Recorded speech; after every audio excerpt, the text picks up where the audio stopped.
Behaviour psychology of money में एक effect है जिसे द पाइक इफ़ेक्ट कहते हैं।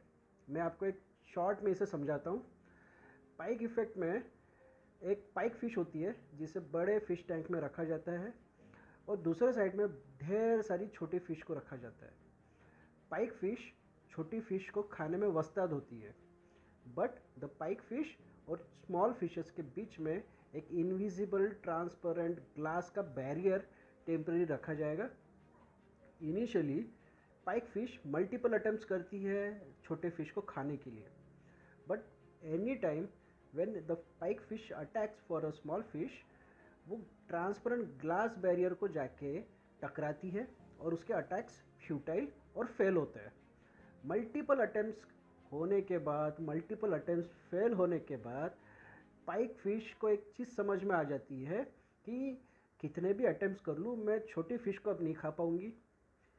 अब इसके बाद में जब वो ट्रांसपेरेंट ग्लास वहाँ से हटाया जाता है तो वहाँ पे बिहेवियरल चेंज आ चुका रहता है पाइक फिश में। अब बिहेवियरल चेंज क्या था? पाइक फिश ने दिमाग में एक बात बिठा दी थी कि it's a futile and failure to attack the small fish. Now even the pike fish can easily attack the small fish, पर पाइक फिश के दिमाग में जब बैरियर बन चुका था तब वो अटैक नहीं करती और इसी कारण से वो भूखी मर जाती है, पर कभी स्मॉल फिश को खाने के बारे में सोचती तक नहीं है। अब यहाँ पे हम लोग 4 स्टेज सीखते हैं। इनिशियल फेज जहाँ पे पाइक फिश अटैक करती है। Second phase that is called as a failure phase, जहाँ पे मल्टीपल अटैक होने के बाद में भी पाइक फिश सक्सेसफुल नहीं होती। Third, there is a learning phase कि हमने मल्टीपल अटैक करने के बाद में भी पाइक फिश स्मॉल फिश को खा नहीं सकती।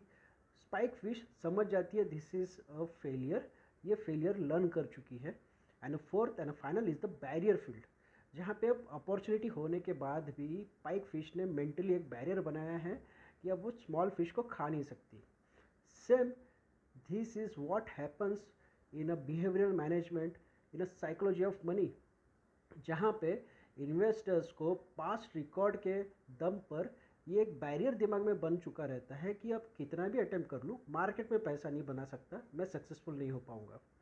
इसी कारण से मल्टीपल अटेम्प्ट्स के फेलियर्स या मल्टीपल लॉसेस के बाद इन्वेस्टर्स तौबा कर जाता है मार्केट से और बोलता है भाई मार्केट अपने बस की बात नहीं है, even if the opportunity exist for them. This is what we learn from the pike effect in a behavioral psychology of money.